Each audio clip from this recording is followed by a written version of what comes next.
18ನೇ ಅಧ್ಯಾಯ 3ನೇ ವಚನದ ಐತ್ ನೋಡ್ರಿ. ಯೋನಾತಾನನು ದಾವೀದನನ್ನು ತನ್ನ ಪ್ರಾಣದಂತೆಯೇ ಪ್ರೀತಿಸಿದ್ದರಿಂದ ಅವನೊಡನೆ ಒಡಂಬಡಿಕೆ ಮಾಡಿಕೊಂಡನು.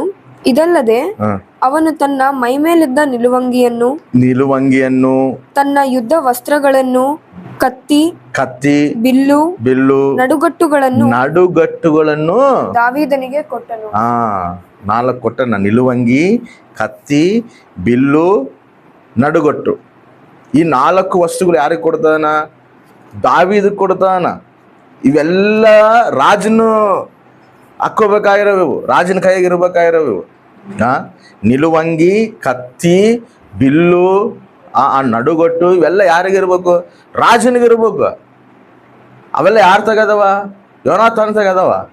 ಅದನ್ನ ಅವನ್ನೆಲ್ಲ ತಗೊಂಡು ಯಾರಿಗೆ ಕೊಡ್ತಾನ? ದಾವೀದಕ್ಕೆ ಕೊಡ್ತಾನ. ಇದೇ ರೀತಿಯಲ್ಲಿ ನಾನು ಮೊದಲೇ ಹೇಳಿದೆ, ಯೋನಾತಾನು ಯೇಸು ಸ್ವಾಮಿಗೆ ಸಾದೃಶ್ಯ, ದಾವೀದು ನಮ್ಮೆಲ್ಲರಿಗೆ ಸಾದೃಶ್ಯ. ಯೋನಾತಾನ್ ಏನು ಮಾಡೋಣ? ಫಸ್ಟ್ ಏನು ಕೊಟ್ಟನ? ನಿಲುವಂಗಿ ಕೊಟ್ಟನ. ನಮಗೆ ದೇವ್ರು ಏನು ಕೊಟ್ಟನ? ನಿಲುವಂಗಿ ಅಂದ್ರೆ ಏನು? ರಕ್ಷಣೆ ವಸ್ತ್ರ ದೇವ್ರು ನಮಗೆ ಕೊಟ್ಟನ. ರಕ್ಷಣೆದಲ್ಲಿ ದೇವ್ರು ನಮ್ಮ ನಡೆಸನ. ಆ ಸಿಂಹಾಸನಿಗೆ ವಾರಸರಾಗಬೇಕಂದ್ರೆ ನೀವೇನಾಗಬೇಕು? ರಕ್ಷಣೆದಲ್ಲೇ ಬರಬೇಕು. ಅದಕ್ಕೆ ಆತನ ಆ ನಿಲುವಂಗಿಯನ್ನು ದೇವ್ರು ನಮಗೆ ಧರಿಸನ, ನೀತಿ ವಸ್ತ್ರ ನಮಗೆ ಧರಿಸನ, ಆ ಸಿಂಹಾಸನಿಗೆ ವಾರಸರು ಆಗಕ್ಕೆ.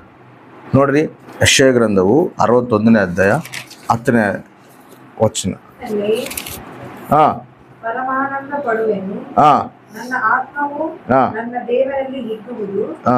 ಆತನು ನನಗೆ ರಕ್ಷಣೆ ಎಂಬ ವಸ್ತ್ರವನ್ನು ಹೊದಿಸಿ ಧರ್ಮವೆಂಬ ನಿಲುವಂಗಿಯನ್ನು ತೊಡಿಸಿದ್ದಾನೆ. Amen, hallelujah.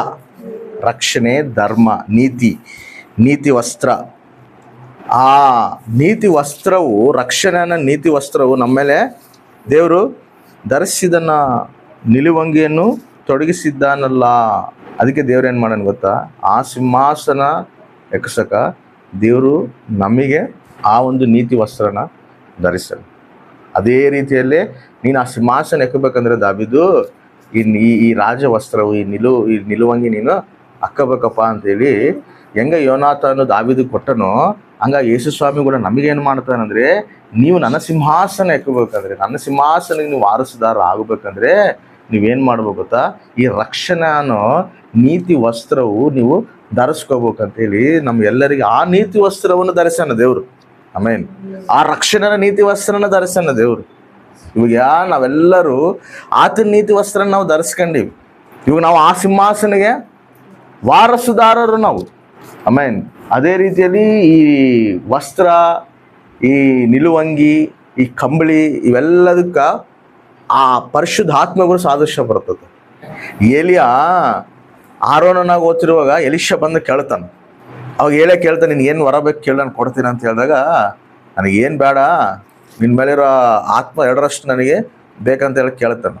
ಅದು ನೀನು ಎಂಥದ್ದು ಕೇಳಿ, ಸರಿ ನಾನು ಆರೋನಾಗ ಓದ್ತಿರುವಾಗ ನನ್ನ ನಿಲುವಂಗಿ ನಿನ್ನ ಹತ್ರ ಬಿದ್ದೈತಂದ್ರೆ, ಆ ಕಂಬಳಿ ನಿನ್ನ ಮೇಲೆ ಬಿದ್ದೈತಂದ್ರೆ, ಆ ವಸ್ತ್ರ ನಿನ್ನ ಮೇಲೆ ಬಿದ್ದೈತಂದ್ರೆ ನಿನಗೆ ಅದು ಪಡ್ಕಂತೆ ಅಂತ ಹೇಳ್ತಾನೆ. ಯಾವಾಗಾದರೂ ಆತ ಆರೋನಾಗ ಓದಿರ್ತಾನೋ ಆ ವಸ್ತ್ರ ಏನು ಮಾಡ್ತತೆ? ಸೀದಾ ಎಲಿಷ ಮೇಲೆ ಬೀಳ್ತದೆ. ಅವಾಗ 2ರಷ್ಟು ಅಭಿಷೇಕ ಹೊಂದಕ್ಕಂತ. ಆಮೇನ್. ದೇವರು ನೀತಿಯನ ವಸ್ತ್ರನೂ ನಮಗೆ ಧರಿಸನ, ಪರಿಶುದ್ಧಾತ್ಮ ಅಭಿಷೇಕನೂ ಕೂಡ ದೇವರು ನಮಗೆ ಅನುಗ್ರಹಿಸನ. ಆ ವರ ಕೂಡ ನಮಗೆ, ಪರಿಶುದ್ಧಾತ್ಮನ ವರ ಕೂಡ ನಮಗೆ ಅನುಗ್ರಹಿಸನ. ಆಮೇನ್, ಹಲ್ಲೆಲೂಯಾ.